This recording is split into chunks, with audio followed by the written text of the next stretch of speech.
On this episode of Blending Bourbon, be sure to join Dixon Dedman and myself, David Mark Young, along with Michael Paladini from Penelope, as we go behind the scenes and take a look at some of the important aspects of creating and growing a bourbon brand, such as infrastructure, support system, family, all of the important aspects of growing a business.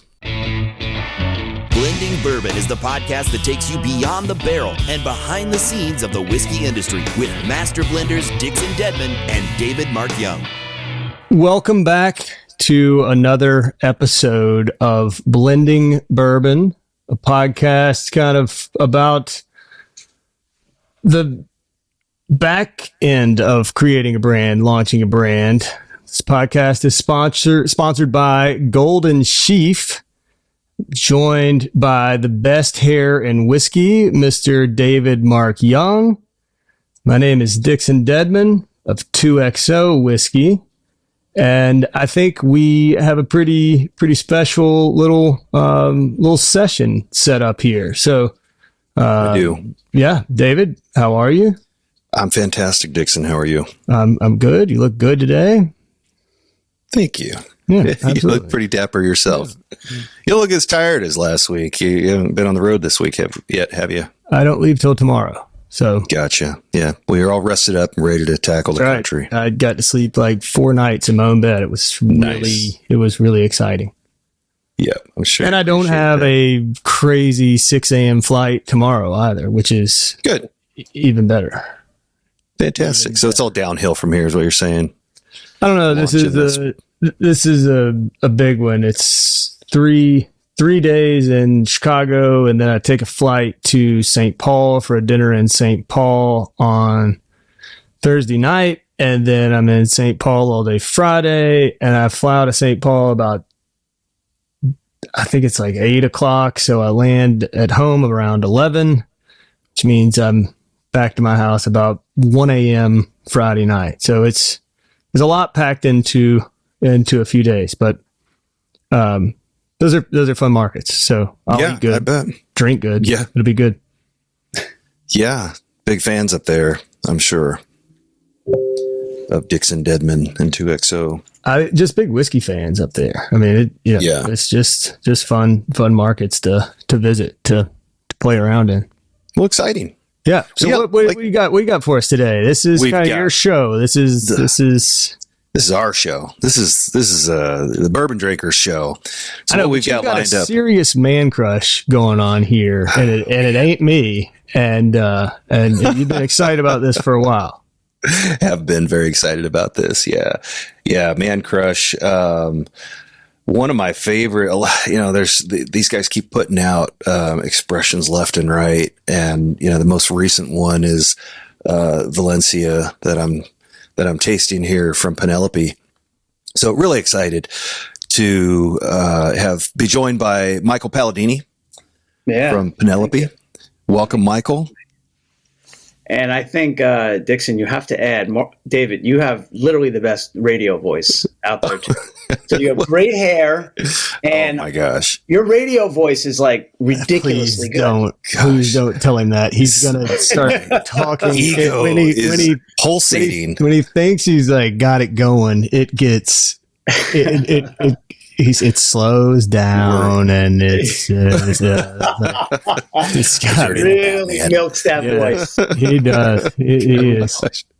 Well, thank you. I've been warming up all morning, so appreciate that. Thanks for having me. Appreciate the kind words. Yeah. Thanks for being here, taking time out, because I know you're extremely busy these days. You're traveling yourself all around the country, even some international travel that I've seen recently, and. Where have you been recently? Well, I know we were just mentioning kind of before we went live, but we were out the St. Louis Whiskey Festival on Friday, put on by Drew and James from the St. Louis Bourbon Society, and man, they put on a heck of a show. I heard that. It was just a very well done event, a lot of fun. It was last Friday. Great turnout, great weather. Couldn't have asked for more. Yeah. Yeah. Fantastic. Yeah. I've heard a lot of good things about that. Matter of fact, I saw that, and, Yeah, there have been a few lined up. We had the Omaha Whiskey Festival a couple weeks back, and saw By St. the way, Louis. let me just throw something in there real fast. Throw something in there real quick. We're sorry that you weren't able to make the Omaha Whiskey Festival. Your team, I got in trouble, kind of for hanging out with your team, and some of the stuff that they were pouring for me at that event was spectacular. And I can't remember what there was it Penelope? Yeah. Oh yeah. there was two things. One was it was some sort of, it was finished. David, we took a picture with the bottles. Yeah. We sent you a picture, Michael. Was it the Tokai? Tokai cast finish. Was it Architect, which is a blue label? It was an Architect. And then there was maybe a double barreled product, or a double oak or something like that. It was a barrel. And it was one, like you did one version that was at barrel proof, and then you did another version that was a little bit lower in proof or something like that. They had the one under the table, and they said you got it. I mean, it was phenomenal. And your team held court in that place like nobody else. I mean, it was Penelope and Golden Sheaf were the stars of the show for sure. Yeah, that's awesome. What which one was it? I heard it was great. It was, yeah. Matt was there representing Penelope. There were some other folks. I think it's those festivals. What did you say? The Tokaji? Yeah, the Tokaji cast was the. Is that what it was? I think they polished off that bottle. Is it one of those where it starts out really strong and everybody's engaged and having a good time, and then somewhere around the hour to an hour and a half mark, you can tell like the people who are there to like taste some stuff and learn some stuff start to separate from the people that are there to try to drink every single thing that's at the event. And then like hour 2.5 or so, you just see people like walking up to a table and kind of falling onto the table, or like power sampling. They're just like weaving back and forth. Those whiskey festivals. I mean, you see some people really trying to get their money's worth. Yeah. No, that's fine. Yeah, I was just looking at the picture of the Tokai. Yeah, Tokai. Yep. Our text thread. Yeah. There it is. That. Yeah. Yeah, we're lucky. I mean, we have, we've got great people on our team, and with Matt and obviously my partner Danny and myself and everyone, Bridget and Jace and the whole team and Darren. And, we started out, it was just Danny and I. And then, we had Jace come on board, and he was our first employee, then Bridget, and it was all part-time for many years. Did you find most of these people been with us since the beginning? You find these people locally, like they just said, "Hey, I think what you're doing is cool, and I want to be a part of it," kind of thing? Yeah, like Bridget's married to one of my best friends, Danny and I's good friend, and we've been talking to her. She's been helping us since day one with events, and a lot of it was just doing in-store tastings in New Jersey when we first got going. Like, oh, who's doing the one down in Ocean County? It's like, oh, I can't. I got something with the family. All right, Bridget, can you help with that one? And I'm like, we'd always divide and conquer. And then Jace helped Danny build his house. So Danny's a builder. Danny installs, Danny can literally do the electrical. Wow. Electrical is one of those things you don't want to touch, because if you mess up, your house is going to burn down. Right. So you really need to know electrical if you're going to do it. Like me, I'll never do electrical. In fact, I'm not allowed to touch any of the equipment at our facility. Danny and so we've known Jace forever. And I call him the world's most reliable 25-year-old. Because he is. He's just a reliable, hard worker. Guy's just awesome. So Matt, we met on Instagram, on social media. No kidding. Matt was like, I'd love to meet you guys.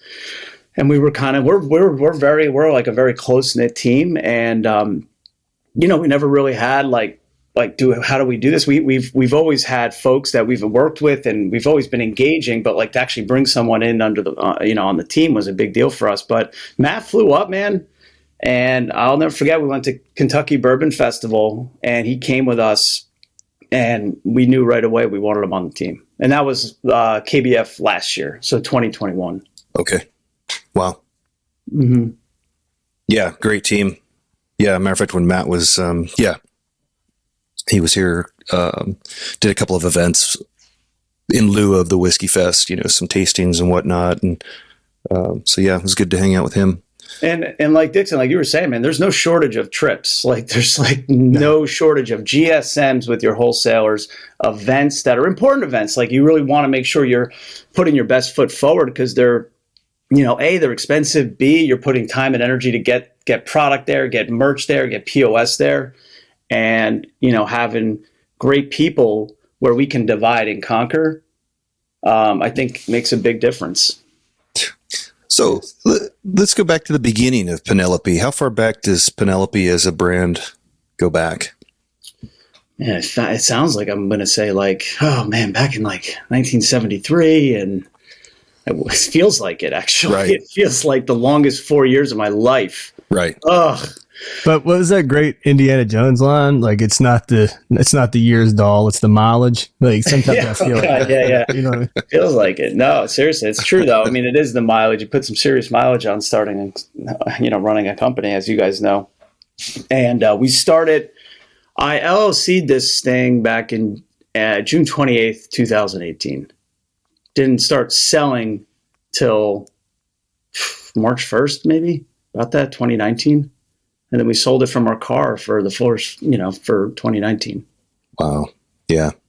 Getting into COVID. Just how'd you feel going into COVID, being startup and, you've already got challenges as a new business owner and then boom, COVID hits. Well, we went heavy off-prem.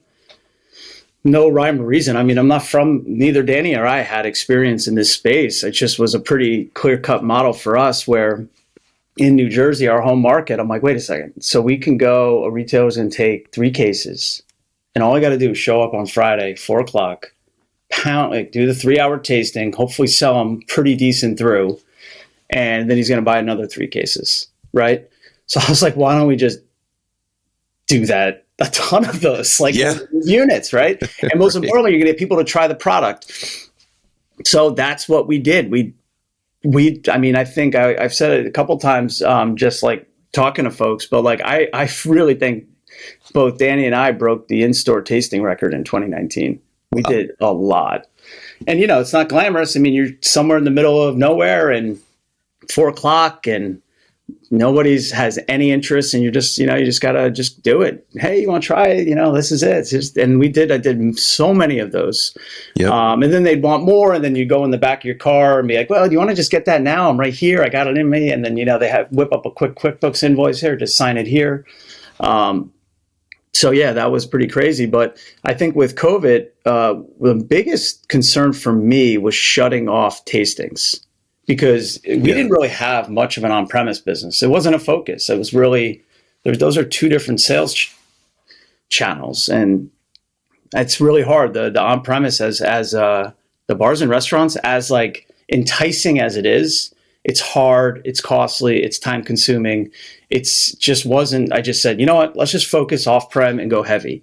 And we did. But my biggest concern with COVID was when even retailers turned off in-store tastings. Yeah. With the exception of a few. There were a few. And if we were allowed to do them, we did them and we had a protocol for it. But that was probably my biggest concern because up till then, we had never even dabbled with turning those off and being like, well, we're not going to sell any cases if we don't do it. Right. And I think after seeing the first few weeks that we still can get some pull without doing those tastings was pretty rewarding. Yeah. And then right out of the gate, how many SKUs did you guys have? We just had the one, our 80 proof, our 4-grain. Okay. Mm-hmm. That was it. We had phenomenal. That. We didn't really introduce barrel strength probably till early 2020. Okay. About that. Yeah. It might have been December 2019. I can't even remember. But yeah, we just had the one SKU and, that was really it. And we try to keep it a competitive price point. I mean, our whole thing was go right after Basil, Hayden. In New Jersey, it's like $50 a bottle, $49.99. We came in at $34.99 on ours. Wow. And that was the play for us entirely. That's interesting. Okay. Huh. And there weren't many 80 proofs out there. You know what I mean? Like there weren't many 80s out there. So I just was like, I can't remember why we went with 80. It's just, we were in the room with MGP, and I think we didn't know where they had, they even provided some pricing analysis. Oh, here's how you can come up with your COGS and all this stuff. And it was like deer in headlights. I didn't understand any of that. Right, I don't even think I understood our COGS till 10 minutes ago. But you do now. 10 minutes ago, as in today.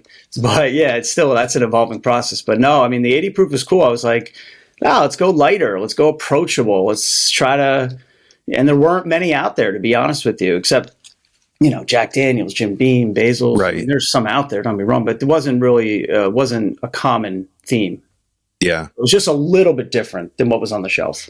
Yeah. So how did you arrive at that though? That's interesting, because I like Basil. I appreciate, a lighter whiskey.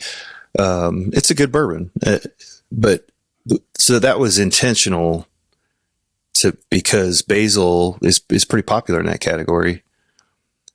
Yeah. I mean, we didn't have any analytics or anything. It's just kind of, you always hear try Basil. Or Woodford, or, that was really it. And Basil matched up. It was Bullet, Basil. What do you think when people really not into bourbon, when they're trying something, or they ask a friend who's into bourbon for something? It's usually going to be one of the big guys or girls, whoever it is. And I just said, I think Basil matched our kind of aesthetics, and it was proof identical. Yeah. It's funny, being and spending as much time as I spent in the restaurant and bar business. Early on, we'd have all these people visiting Kentucky from all over the country, all over the world, and they'd say, I don't drink bourbon, but what should I have? And back when it was, and we're talking the 2008, 2010, 2012, I'd say, here's what you need. You need to try this bottle of Blanton's, because it's so light, it's so mild, it has a hint of a bourbon flavor, but it was like what we used as our gateway drug to get people then to try something higher and try something else, whatever. And then when, I remember as Blanton started turning into what it is now, that was what we went with, was Basil Hayden. It was like, here, you're going to get a hint, you're going to get some of the bourbon taste without a whole bunch of things that you're afraid of. And it became, kind of what you use to get people, on track. And they'd say, oh, I can drink this. This is actually, I like this, or whatever. But what I find fascinating about your story, because, you go about things two different ways. You either say, this is, we're going to pick off the brand that has this following. We're going to kind of go in that direction and try to, that's where we want to be. And then you have the other people who are like, I want to do something so different and weird and unique. And I think the different and weird and unique sometimes can work, but if you're, if you model yourself after something that's successful, and you're never, none of us are ever going to, cut Basil Hayden out or anything like that. But if you say, that's the consumer we're after, that's the person whose profile we're after. That's a really smart way of right. Kind of launching, and you could build. You built on that. I think it's brilliant to say, this is we want that light, approachable, easy drinking consumer who's not looking for something that feels like they got hit over the head with a hammer, something that's just really, really a smooth sipper. I think that's brilliant. And it's funny, literally just before this, no, I appreciate it, but just before this, something totally different, unrelated to the show, 4-grain is our number one SKU in terms of wholesaler depletions. So the 80 proof 4-grain? Yep. Number wow. one. Yeah. Fantastic. So strategically, so you go after that demographic. That's brilliant. I love that. But was there a way ahead? But were you anticipating where you're at now as far as barrel strength, 4-grain barrel strength, charred, The toasted and the toasted series. Yeah. No, I mean, it's interesting. I mean, a lot of our products have just been driven off of like curiosity. So, the 4 grains was pretty kind of, if we went and did the blend. So we went to MGP in like July 2018. We took a 99 corn mash, a 45 wheat, and a 21 rye bourbon. And by default, malted barley's in all three of those. So you put them together as a blend, you got 4 grains, right? Right. You're like, all right, it's cool. Yeah. Put it on the front of the label. Sounds cool. I think that was even MGP's recommendation. I was like, I love that. Put it on the front of the label. Heck yeah. And it was unorthodox because most people probably distill it as 4 grains, not like kind of blended after the fact. So it was a little unique in that sense. But what's interesting is like pretty much every single product we've released has been using those 3 mash bills, that 4 grain kind of concept. Yeah. Now, Danny does a lot of the blending and things like that. And obviously there's going to be different barrels for different products, but and the blends might be different based on what he's working with. But we're doing a 4 grain, like our barrel strength's the same 4 grain. It's using the same mashes and tinkering with them. Architect is the exact same thing. Toasted is the same thing. And even a lot of these cast finishes that we do kind of on a limited side, with the exception of Tokai, which was our first rye release. And we did some light whiskey like back in early 2022. That was, that we've used that kind of we've used the same 3 mash bills since the beginning, really. Wow. Which is, I think it's helped us a lot. If that makes sense. It's just been easier to hone in on something, really get to know it versus, because it's hard. It's hard really picking up the pieces on this, especially like Dixon, like, especially on the blending front. Yeah. Absolutely.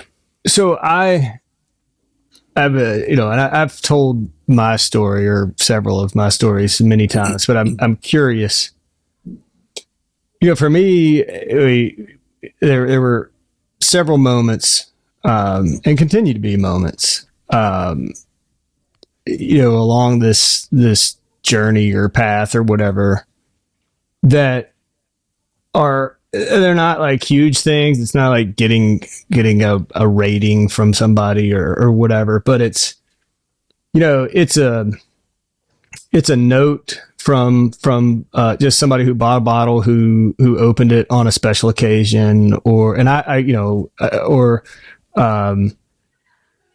having somebody say I've got this bottle and I'm only going to open it when this happens or that happens. And there are a lot of times for me that, when I'm getting on another airplane or psyching myself up to go talk to another group or do that kind of thing, I have to, those are the kind of things I lean on a little bit, to remind myself, almost to pinch myself of what I'm getting to do and what I'm doing. I mean, do you have specific, things like that you've, that have happened to you in the last little bit when you think, wow, I'm really doing something different than, just selling a product. I'm doing something that is, really, influential or whatever. It's a good question. I mean, I think, there's a lot of time. There's a lot of things that have come up. Just like you said, we get some inbound emails from some folks, and they're special. I mean, like what they're, whether it's for a special occasion or the birth of their daughter or son or, an upcoming wedding or just, and they've obviously had an emotional connection to our brand, our story, and things like that. And that's really rewarding. I mean, it's pretty awesome. And I think, but I try not to. I think we try to keep it also realistic that there's bigger things going on in this world outside of whiskey. But if whiskey helps some folks feel like, kind of maybe break away or, get away from maybe some of the just some of the BS that's out there, then, I think that's something we're happy to, play a very small role in. I mean, I think there's a lot of great brands out there, but yeah, I mean, there's been some really just awesome things. I mean, the number one thing for me really has just been the people we've met. I mean, I'll be honest with you, I wouldn't have met any, but I could move to Nashville tomorrow and I feel like I'd have more friends in Nashville than I would in New Jersey. Like, seriously. So I think the community is awesome. The folks that are working within the industry are awesome. I mean, I just was talking to a few folks today that have their own brands, aside from you guys. But I mean, it's, I think the community has been great in the, within the brand, folks that have brands, but also folks that are just part of the community. I mean, that's been fun. I mean, we go down to KBF and some of these events and we'll like rent an Airbnb and people are like, it's like everyone's staying at our spot. It's like fun. I think that's what we like. It's cool. And we're like, everyone brings bottles of all different stuff. And it's like, I genuinely like love it. Like, it's awesome. And I think, it's just, we're lucky, very lucky. Very lucky. Yeah. Mike, the few times that we've talked, you're a very energetic guy. You're always upbeat and you always bring the life to the party. Where does that come from? Where does that energy come from? Usually not on Mondays. No. Mondays are tough for me, man. I don't know what it is. I usually go to bed early. I go pretty hard. You go pretty hard just, having a company and we're up late. I mean, tonight I'll be on the phone till 2:00 in the morning.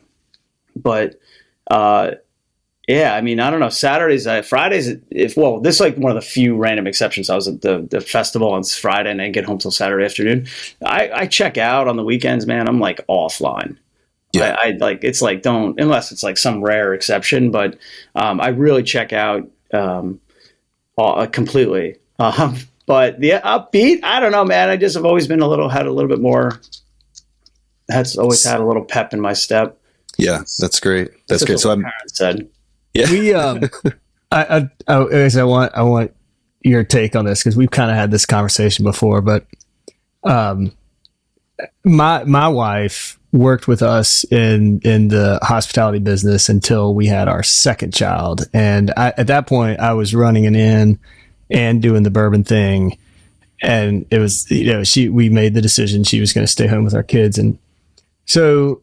And now, I'm out of the hospitality business, just doing the bourbon thing. And one morning, I guess after I got back, I think it was last week, my kids were at breakfast talking about that career day was coming up. And my 6-year-old says, "Oh, it's too bad that neither of y'all can come to our career day because Mom, you're just a mom, and Dad, you make bourbon, and that wouldn't be good." Oh, gosh. And I've got a million stories of my kids picking up my kids from school with cases in the back seat, and the teacher, them looking at me like, "What?" But it's tough. It's tough to find that balance. I mean, I know what it's, I get it. I get home from these trips and I check out too, because, you go all week and you've got to be, you still, have to be a dad and have to be a husband and how has your family handled the ride that you've been on over the last however many years with Penelope? Yeah, no, it's hard. I mean, so when we started, because it's very similar to what you were just saying. I mean, we started, it's been 4 years, pretty much, 4.5 years. And when we started, both Danny and I had no kids when we started. Fast forward to today, there's 5 within a 4.5 year period. Wow. Danny has 3. Penelope's the oldest. That's what kind of drove it. So Penelope's going to be 4 in November. And then Danny's got Cooper, which is what our Cooper series is. Cooper That's series, their yeah. gas finishes. Okay. And then Cooper's going to be 4 in May. And then Danny has 2 twin girls, Lila and Kennedy, which is what the rosé is going to be. And that's, they're in July, and they're going to be 2 in July. And I've got Henry. We call him Hank the Tank. He's going. He just turned 1, so he's in August. So it's crazy. It's bonkers. So you're running this business. You got stuff going on, and then you got chaotic. Last week, I'm in the house. I go, what the heck was that noise? And sometimes I'm just working from home, my home office. I'm like, Henry, like, he put his head through like a little pane glass window. He's fine. He's laughing. I'm like, dude, and I can hear him. They're down in the basement right now. But no, we did the same thing. It's really hard. It comes down to balance. Like, we have you got to check out, like, spend time with them, help them put them to bed, read them the books. Kerry, we made the decision. She was helping out on some of the creative stuff for Penelope. But with Henry, I mean, it's bonkers right now. A 1 and 3.5-year-old. So soon to be 4, actually. So 1 and 4-year-old. So just trying to get by every day, man. I don't really have a magic answer, but every day is one day that we checked off the box. One day at a time. I mean, I think, a big part of what we were talking about with this podcast is talking about things just like this. Like, everybody thinks, and I get it, well, you work in bourbon, you make bourbon, you sell bourbon, and it's, when to sell bourbon, you've got to be out there. You've got to be on the road. You've got to do, and it's really, it is a different challenge than if you are a 9 to 5 guy.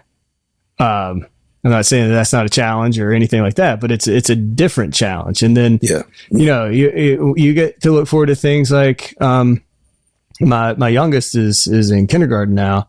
But they went to, all my kids went to this, little preschool, great little Baptist preschool here in town, cute school. They're doing one of these things where it's like flashcards. So they show a kid a picture of a tree and the kid's like, oh, that's a tree. And they show another kid a picture of like a barn. He's like, oh, it's a barn. They show my kid a picture of a ketchup bottle. And my son goes, oh, I know what that is. That's bourbon. And, I go to pick my kid up from school that day and all the teachers are outside and they're like, so Dixon, I think we're going to need you all to come in for a little conference. I was like, That's awesome. That's too funny. That's great. I love how this went from a bourbon podcast to a bourbon label owner therapy session. Yeah. Sorry about that. Well, put it back on the rails. No, I hear you. No, it's great. It's behind the scenes. Guy with good hair. I mean, I totally forgot this was your show. This is not my show. No, I love it. It's the reality of it, because family time, quality time's critical, right? I think you got to take care of yourself, got to take care of your family to be able to do all these things. And so, I don't know, perhaps that's an indication of you two gentlemen and your success. You have a good support system behind you, I would assume. So it's good to peel back those layers. So Michael, do you sit in on a lot of the blending? Are you tasting everything before you all decide to roll it out? How involved in product development and that type of thing are you? Are you right there in the middle of all of it, or? Not as much. I mean, Danny and I, so we've got pretty good lanes. I mean, I think that's how we became, we work very well together, but there's two really big sides of this. You got kind of bucket product and operations. Because your supply chain, I kind of put that in there with, if you've got product ideas, but you can't get, barrels or you can't get certain things, then you're not going to have a product. So there's really nothing to develop. So I do bucket like the supply chain and operations all kind of tied into the whole product side. So Danny, being the engineer that he is and very detail oriented, I think it took about 7-8 months to figure out what those lanes were. Right. So I kind of fell into the sales and marketing side. Danny really kind of honed in on the product and supply chain side.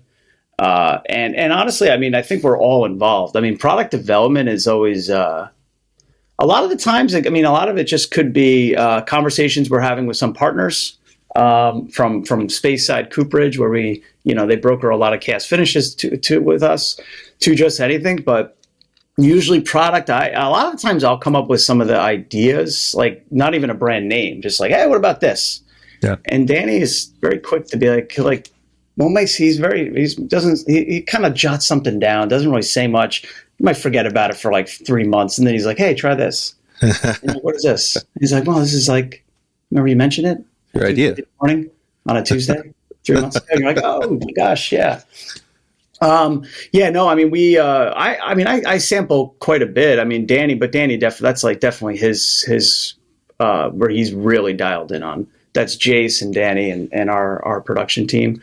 I think we're a little unique.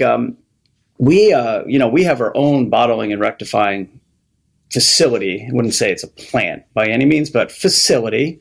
We used to just call it the warehouse. Just sounded cool. So we have our spot in New Jersey where we can do R&D, we can do small batch, we can do private barrels. We can kind of like do a lot there. A little bit more, just been an awesome thing for us. But then we also work with Bardstown Bourbon Company, right? So I think having both is really important, in my opinion. You got flexibility on if we need to get something bottled, we certainly can at our facility.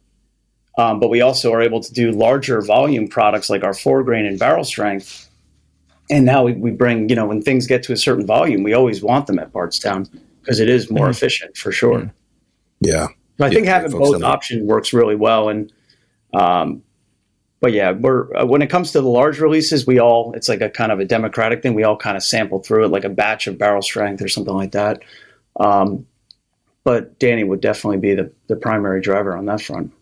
Has there been one product in particular that you were passionate about that you thought would be a big hit, big success that you were kind of advocating for? No, honestly, I mean, I like them all. I mean, that's the bench. That baseline's got to be, we love it. Like I could drink this. That's it. Like I've got to be able to drink it. Gotcha. That's number one and like it.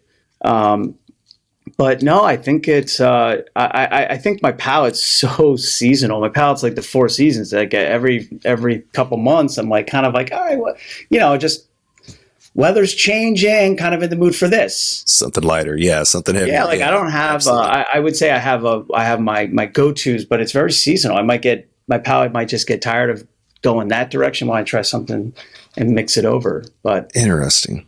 Yeah. Can we talk about the rosé finish?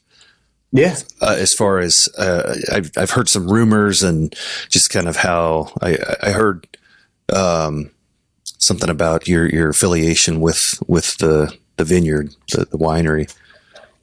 How's that unfolded? Well, rosé was like, so we had released 4-grain, which was our 80. Then we we just took it to like 5th gear and went right to barrel strength, which is kind of funny. So on a retail shelf, we had an 80 proof, yep, and we had 115 proof. Right. No in between. None. Yeah. Just went right for the fast. Jumped right in. Yeah, just like whatever, just go. It's like we had one that was like crazy. But then we wanted to do a cast finish, but we wanted to try to do something different. My wife was walking by one day. I was on the phone with Danny late. She's like, and she loves rosé. That's her drink of choice. She's like, what about a rosé cast finish? And I was like, that's actually not a bad idea. It's different. I know nothing about wine or rosé, mind you. But we called up Rob over at Speyside. He's kind of does a lot of the different cast finishes. He's just a good partner of ours for now a couple years. And we were like, and Rob's a somm. He knows everything about wine. And I just was like, Rob, is it possible to get rosé cast finishes? And he was like, well, he went on this whole thing. Like, first of all, it's finished in stainless steel. It's rare. And I'm like, and we kind of knew after we bought a bunch of rosé and just started, putting it into our barrel, like our bourbon, to be like, all right, we need a very high Grenache grape to really bring some sweetness to it.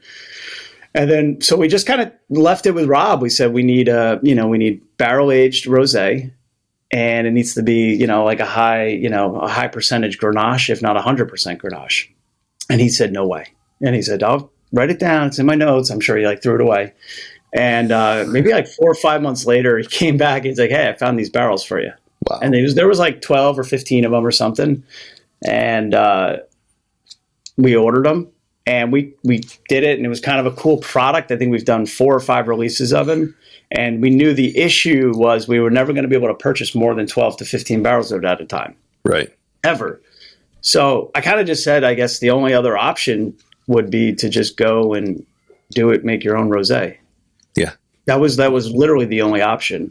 We wouldn't know. We didn't even know where they were coming from, the barrels, which I kind of felt like was like kind of a little bit. It's kind of like if you lose a little bit, you don't have any sort of like there's no connection to these whatsoever. Kind of just like I think they're what we're getting. So we said let's go do it ourselves. And Rob, I mean, the Speyside is tied in out there with Redu. Redu's the Speyside's winemaking, wine cooperage out there. They're plugged into many of these. So yeah, might be a bomb. I have no idea. But the cool thing is we were able to blend up the rosé. So we knew that for the whiskey, we needed to have it a certain way. And so we actually what went into the oak barrel for the like the rosé cast finish was one particular that was like a very high Grenache kind of blend. Now, but that wasn't necessarily going to be a good drinking rosé wine. It was like okay, it wasn't going to be great.